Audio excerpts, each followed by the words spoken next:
বন্ধুরা, আজকে তোমাদের সামনে একদম অন্যরকম একটা ভিডিও নিয়ে এসেছি। আশা করি এই ভিডিওটা তোমাদের অনেক অনেক ভালো লাগবে। তো চলো ভিডিওটা শুরু করা যাক। আর একটাই অনুরোধ রইল, ভিডিওটা শুরু থেকে লাস্ট অবধি থাকার। আর যদি ভিডিওটা তোমাদের ভালো লাগে তো অবশ্যই আমার চ্যানেলটাকে সাবস্ক্রাইব করে দিয়ে পাশে থাকবে। আর পুরনো বন্ধুদের অনেক অনেক ধন্যবাদ আমার পাশে থাকার জন্য। তাহলে চলো ভিডিওটা শুরু করা যাক।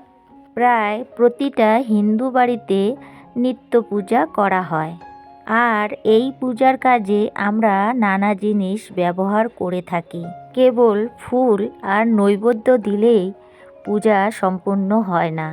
পূজা সুষ্ঠুভাবে সম্পূর্ণ করার জন্য আমাদের নানান রকমের জিনিসের প্রয়োজন হয়। সেগুলির মধ্যে কিছু জিনিস একবারের বেশি ব্যবহার করা গেলেও কিছু জিনিস আছে যে সেটা বারবার ব্যবহার করা যায় না। সেগুলি পুনরায় ব্যবহার করলে ভাগ্যের উপরে প্রভাব পড়ে।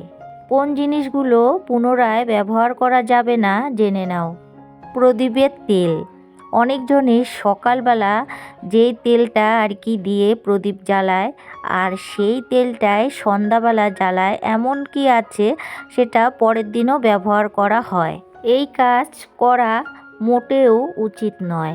প্রদীপের তেল কখনোই পুনর্ব্যবহার করতে নেই। প্রদীপের বেঁচে যাওয়া তেল ফেলে দেওয়া উচিত।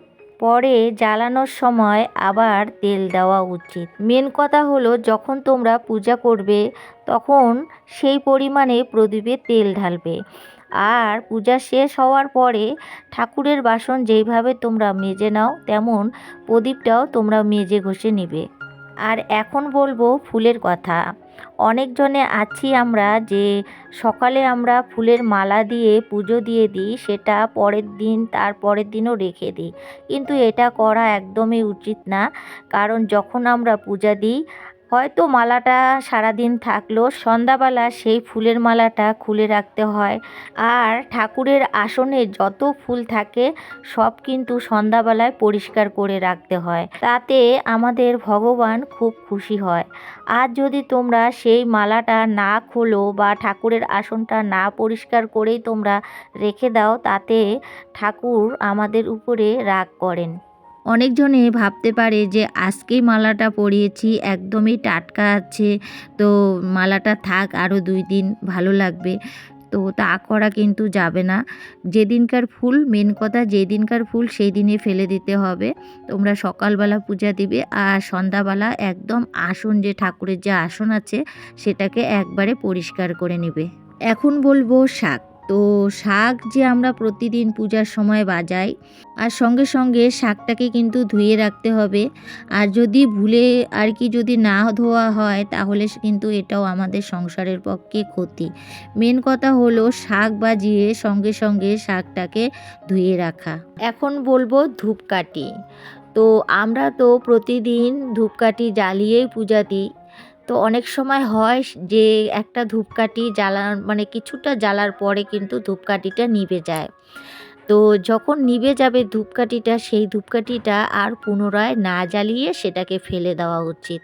কারণ পুনরায় যদি আমরা ওই ধূপকাঠিটা জ্বালাই, তাহলে এটা একদমই ঠিক হবে না।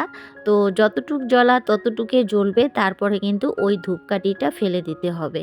এখন বলবো চন্দন কাঠের ব্যবহার। তো আমরা তো প্রত্যেকেই চন্দন ঘষে পূজা দিই। তো আমরা কিন্তু চন্দনটা যখন পূজার সময় ঘষবো, আর ঘষার পরে সেই চন্দন পাতাটা কিন্তু সুন্দরভাবে ধুয়ে রাখবো। অনেকজনে কিন্তু চন্দনটা বেশি করেও বেটে রাখে, কিন্তু সেটা করলে চলবে না। আমরা যখন পূজা দিব তখনই কিন্তু চন্দন যতটুকু প্রয়োজন ততটুকুই আমরা নিয়ে নিব। নেওয়ার পরে বাকি যে চন্দন পাতাটা থাকবে, এমন চন্দন কাঠটা থাকবে, সেটাকে ভালো করে ধুয়ে নেব। মেন কথা হলো, যখন আমাদের যতটুকু চন্দনের প্রয়োজন হবে ততটুকুই কিন্তু আমরা বেটে নিব। এখন বলবো তুলসীর পাতা নিয়ে কিছু কথা। তো আমাদের পূজার সময়ে তুলসীর পাতা তো খুবই প্রয়োজন, কারণ আমাদের হিন্দু লোকের কিন্তু তুলসীর পাতা ছাড়া কিন্তু কোনো পূজা হবে না বা ঠাকুর সেবা নেবে না। তাই একাদশী বা দ্বাদশী বা বৃহস্পতিবার এই কয়টা বারে কিন্তু তোমরা তুলসীর পাতা তুলবে না। তো যদিও একাদশীর দিন তোলা যায়, কিন্তু দ্বাদশীর দিনও কিন্তু একদমই তোলা যায় না। তো তোমরা কি করবে, দেখবে যেদিন একাদশী দ্বাদশী আছে তো তার আগেই কিন্তু তোমরা বেশি করে তুলসীর পাতাটা তুলে নিবে। আর এই যে বেশি করে অন্য দিন তুলে নেওয়ার কারণে তোমাদের কিন্তু একাদশী বা দ্বাদশী বৃহস্পতিবার তাহলে কিন্তু তুলসীর পাতাটা তুলতে লাগলো না। তো অনেক কিছু জিনিস আছে যে আমরা কিছুই জানি না, তো অনেক কিছু আবার আমরা জানি, যারা জানি তো জানি, যারা জানি না তাদের কিন্তু এগুলো কথা সবই নতুন লাগবে। কারণ আমাদের হিন্দু লোকের কিন্তু অনেকটাই নিয়ম, আর আমাদের হিন্দু লোক মানে তো 12 মাসে 13 পূজা থাকবেই।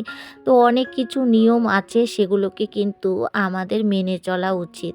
ঠাকুর পূজা দেওয়ার পরে অনেকজনে আছে যে ঠাকুরের প্রসাদ তোলে না বা সহজেই থাল বাটি ওখানেই পড়ে থাকে। তো এটা করা উচিত না। যখন সেবা দেওয়া হবে একটু পরেই কিন্তু থাল বাটি গ্লাস তুলে নিয়ে সেগুলোকে সঙ্গে সঙ্গে মেজে ধুয়ে রাখতে হবে। তোমার মাজার টাইম না থাকলে তুমি কিন্তু বাসনগুলো এমনি জল দিয়েও ধুয়ে রাখতে পারো, তাহলে আমাদের সংসারের পক্ষে খুবই মঙ্গল। আর অনেকজন আছে যে সন্ধ্যাবাতি না দিয়ে শুয়ে থাকে, তো এটা করা উচিত না। অন্য কেউ বাড়ির সন্ধ্যা দিলেও বাড়ির সদস্যদেরকে সন্ধ্যাবেলায় কিন্তু শুয়ে থাকতে নেই। যারা তোমরা সন্ধ্যা দিচ্ছ না বা বাড়ির কেউ দিচ্ছে, তোমরা কিন্তু অন্য কেউ শুয়ে থাকবে না। সন্ধ্যার টাইমটা তোমরা কিন্তু সবাই বসে থাকবে। সন্ধ্যা হয়ে গেলে তারপরে কিন্তু তোমরা শুতে পারবে। আর সন্ধ্যাবেলা শুয়ে থাকা মানে সংসারের পক্ষে খুবই অমঙ্গল, কারণ মা লক্ষ্মী তাতে রুষ্ট হয়। আরও একটা জিনিস আছে যেটা নাকি সন্ধ্যাবেলা অনেকজনের চুল আঁচড়ায়। তো এটা কখনো করবে না, কারণ সন্ধ্যাবেলায় চুল আঁচড়ানো যায় না। তোমরা হয়তো সন্ধ্যার আগে চুল আঁচড়াও, না হলে সন্ধ্যার পরে চুল আঁচড়াও। আর একদম কিন্তু যখন সন্ধ্যা লাগবে তখন কিন্তু তোমরা চুল আঁচড়াবে না। আর যদি সন্ধ্যাবেলা তোমরা চুল আঁচড়াও তাতে মা লক্ষ্মী কিন্তু রুষ্ট হয়ে যায়। তো এর জন্যে কখনোই কিন্তু সন্ধ্যাবেলা তোমরা চুল আঁচড়াবে না। অনেকজনে আছে যে বাড়িতে এদিকে সন্ধ্যা হচ্ছে আর এদিকে চা করছে বা যে কোনো খাওয়ার দাওয়ার খাচ্ছে, সেটাও করা আমাদের সংসারের পক্ষে খুবই অমঙ্গল, তাতেও মা লক্ষ্মী রুষ্ট হয়ে যায়। তো যখন তোমরা সন্ধ্যা দিবে তারপরে হয়তো 10-5 মিনিট একটু অপেক্ষা করবে, তারপরে কিন্তু তোমরা সন্ধ্যাবেলার টিফিন হোক। অনেকজনে আছে যে সন্ধ্যার থেকে মানে সন্ধ্যাবেলায় কাজ থেকে আসে, তখন কিন্তু তাদের প্রচণ্ড খিদা পায়। তো অনেকজনে আছে যে ভারী কিছু টিফিন খাবে না, হয়তো অনেকজনে আছে আবার ভাত খাবে। তো একটু অপেক্ষা করবে, কারণ সারাদিন তো তোমরা এতই পরিশ্রম করলে। আর কিছুক্ষণ অপেক্ষা করো মা লক্ষ্মীর জন্য। তো সন্ধ্যাবাতিটা দেওয়া হয়ে যাক, সন্ধ্যার টাইমটা পেরিয়ে যাক, তারপরে তোমরা চা খাও, ভাত খাও বা ভারী টিফিন করো, মানে যেটা খুশি তোমরা করতে পারো, তাহলে মা লক্ষ্মী তাতে সন্তুষ্ট থাকে। আমরা যেহেতু হিন্দু মানুষ, আমাদের অনেক অনেক নিয়ম আছে, নিয়মের তো বললে শেষ হবে না। আমার জ্ঞানে আমি যতটুক নিয়ম জানি তোমাদের সঙ্গে সেটা শেয়ার করলাম। আর আমার নিয়মগুলো যদি তোমাদের ভালো লাগে অবশ্যই তোমরা এই নিয়মগুলো করে দেখো, তোমাদের সংসারের পক্ষে ভালো।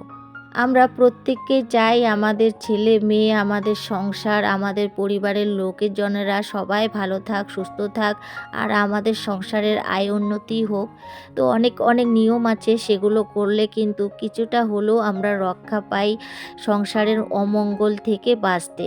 তো বন্ধুরা, আজকের ভিডিওটা আমি এখানেই শেষ করছি। ভিডিওটা যদি তোমাদের ভালো লাগে লাইক কমেন্ট সাবস্ক্রাইব করে দিবে, আর সবাই ভালো থাকবে, সুস্থ থাকবে। আবারও দেখা হবে অন্য কোনো ভিডিওতে। ততক্ষণ পর্যন্ত সবাইকে টাটা, বাই বাই।